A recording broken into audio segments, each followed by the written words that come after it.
Hey, what is up everybody? It is Nowonshall, come back to you with another Star Trek Fleet Command video. Today we're going to talk about the HoDL technique, hold on for dear life. A lot of crypto investors, a lot of investors know this term, but in Star Trek Fleet Command there are milestones that you want to reach at certain operation levels that are good sitting points to work on your stuff and to push yourself forward to make sure you have certain things at certain times of the game. This game, as you all know, is about planning. If you don't plan and you throw your money at the game, you're wasting your money. If you don't plan and you rush as a free-to-play player, you're gonna get beat. There's no way around it. There's no option around it at this point in the game to actually get you past to where you want to without slowing your role in the game, just slowing it down and taking your time. So what is the HoDL technique and what would you do with it? But before we get into that, don't forget to hit the like, the subscribe button, that bell notification down below. Remember, below that, if you hit that see more, you can come join my Discord. Under that is going to be a donation link where you can actually donate, Cashapp or PayPal, which is that tiny URL. Then under that is going to be a join button, either 1, 2, 5, 10, or 20 bucks a month to become a member. I'd greatly appreciate it. But let's get into the video. I was going to look for some daily stuff, but I'll throw that out the window right now because I wasn't prepared to make this video. I just wanted to create the video for you guys and talk about it. So the key levels in this game, so 1 to 26, not so much in my opinion. 1 to 28, when you stop at 28, when you sit there, that's gonna be the point where you're sitting. And I highly advise you to skip your 26 faction ship. Why? Because they are worthless at this point in the game. Not, in my opinion, they're worthless. Other people can say differently, but I would say skip level 26 faction ships for the time being because that's a waste of resources. When you can get to 28, that's only a 2 level difference. And get your Saladins, let's see, I can't remember. Saladins, Bortus.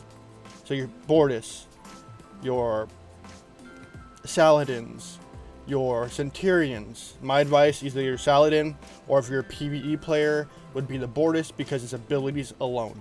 Why? It's just not even its abilities. It's just in general, it's a good ship for faction or just grinding in general. Because Saladin, same idea, same aspect.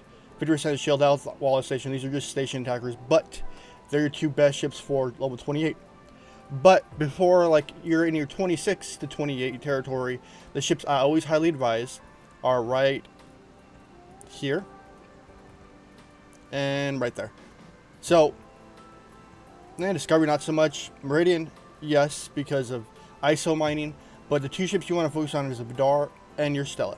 Vidar is a great PvE in general these days. As long as you can get the Vidar, or you want to show out the cash for the Vidar, I say highly get it because it will propel you forward in the game and it will help you with faction credits, nanoprobes, charge nanoprobes, and etc. The Stella, it has some few key researches that will help you progress down the line, which is rogue shields and rogue hull, and there's a few smaller ones in there that will help you out. Where you at, little Frankie? And then the Frankie, this is a highly advised ship. It used to be a one-trick wonder, and it still kind of is, but between tier 1 and maxed, it is one of your highly valuable ships along for Storm Sundays, when storm events come out, and then when you hit 35, and we'll go over that process when you hit 35.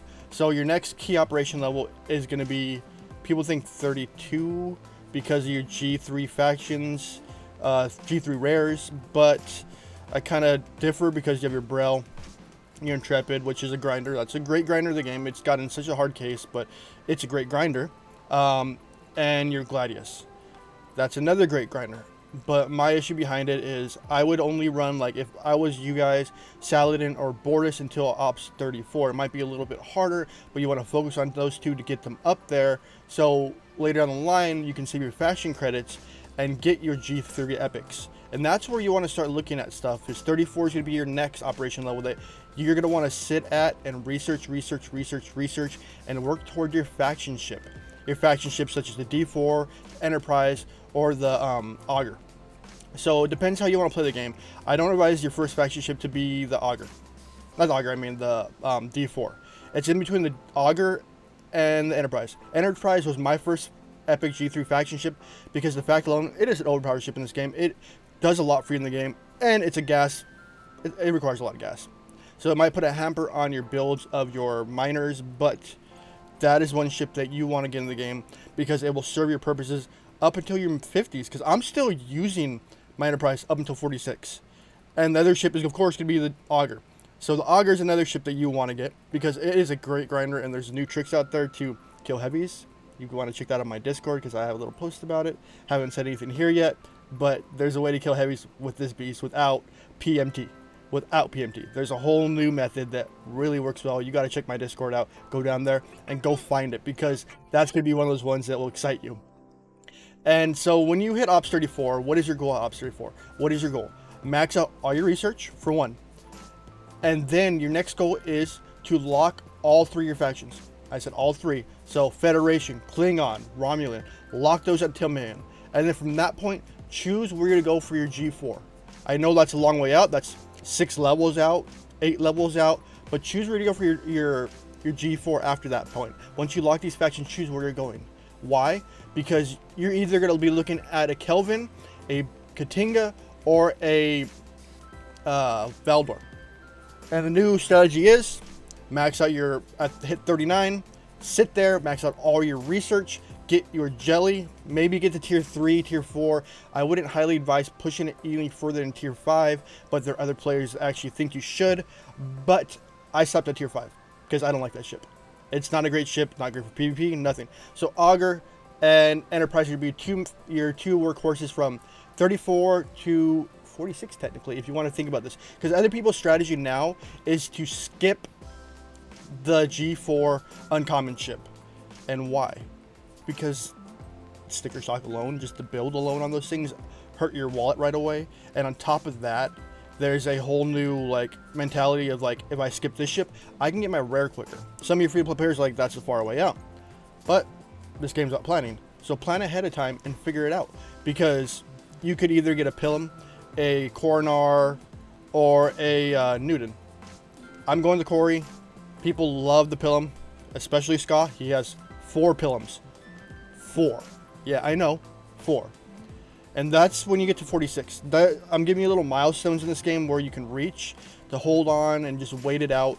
So 28, 34, 39, and 46.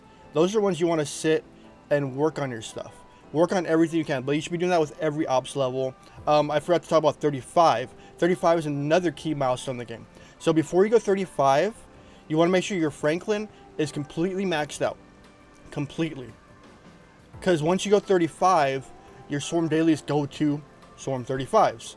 And once you're 35, you want to work on your shipyard and your scrapyard at 35. Why is that? You want to be able to scrap your Max Franklin to get the Franklin A. And then once you get the Franklin A, you're able to get biotics. And biotics, the newer biotics, will pay you greatly and accelerate your gameplay. And as for research, for this kind of stuff, it's going to be a little hit or miss. Because I always highly advise working on your territory capture tree. For the fact alone is you have so much that you could work on just right here alone and right here alone. Those are the ones you want to work on in the game because you have your faction related ones, your specific ship related ones, your ISO related ones, officer conditioning, great one to work on. Other one, I know people don't want to hear it, but away team assignments just for right here, all your faction, your ship related stuff, and especially right here, faction related shields. Those are the ones you work on. And in the outlaw tree, these are my 2 favorites right here. Because they drastically do everything in the game. They help your shields and hull for accelerated growth in the game. That's why you work on your Stella. There's so many like little nuances in the game that you can work on to accelerate how you play the game. So key operation levels, like I'm going to repeat, is 28, 34, 35, 39, and 46. Those are your milestone points. Where you reach them, you sit and you wait. But focus on your ships. And if you can't do your dailies, then you screwed up. You got to do your dailies. I hope this video helped you guys out. Don't forget to like, that subscribe button, that bell notification down below. Remember that see more description, click that button, come join my Discord. Under that are donation links, either tiny URL or a Cash App link. And then under that is going to be a join button, either for the 1, 5, or 2, 5, 10, or 20 bucks a month. Alright guys, it is Nowonshall signing out. I love you guys. Have a wonderful day. Peace out, and I'm not Deuce.